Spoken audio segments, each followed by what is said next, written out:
எப்படி இருக்கீங்க? நான் ரொம்ப நல்லா இருக்கேன். ஓகே, இந்த முறை நான் நுவரெலியாவுக்கு கிளம்புலேருந்து ட்ராவல் பண்ணதை மட்டும்தான் நான் போட்டிருக்கேன். பாருங்கள்.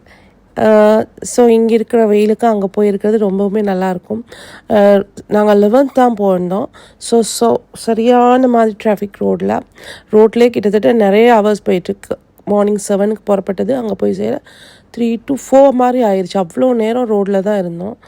ஸோ அப்படி தான் இருந்தால் நானும் ஹஸ்பண்டும் போயிருந்தோம். இது பாருங்கள், இது மாவனல்லைக்கெல்லாம் கொஞ்சம் ஓகே இருந்துச்சு. அப்புறம் அந்த போகிற நேரம் அப்படி ஒரு டிராஃபிக் வேணான்னு போயிட்டு எனக்கு கிளம்புக்கு ரிட்டர்ன் ஆகிருவோம் கூட தோணுச்சு. ஏன்னா எனக்கு டிராஃபிக்னால் பிடிக்காது. அவ்வளோ டிராஃபிக் இருந்துச்சு. பட் எல்லாத்துக்கும் இளையராஜா பாட்டு கேட்டுட்டு ரொம்பவும் ரசிச்சுக்கிட்டு போனனால என்னமோ கொஞ்சம் பெட்டராக இருந்துச்சு. இங்கே பாருங்கள், இந்த மண் சரிவு விழுந்த இடம்லாம் இன்னுமே அப்படியே இருக்குது. ரொம்ப பயங்கரமாக தான் இருக்குது. முடிஞ்ச வரைக்கும் நான் எடுத்திருக்கேன். அதனாலமோ என்னமோ அந்த ரோட்டில் இருக்கிற அழகு மிஸ்ஸிங், இந்த கேண்டி ரோட்டில் இருக்கிற அழகு அப்படின்னு நான் ஃபீல் பண்ணினேன்.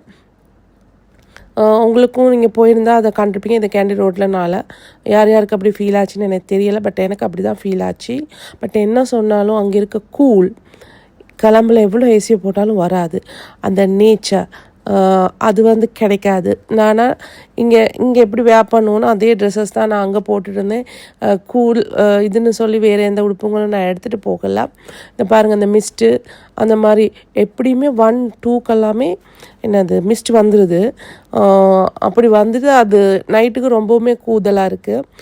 16 அந்த மாதிரி தான் இருந்துச்சு நான் நினைக்கிற மாதிரி. பட் கிளம்புல அந்த கூல் வருமா? வரவே வராது.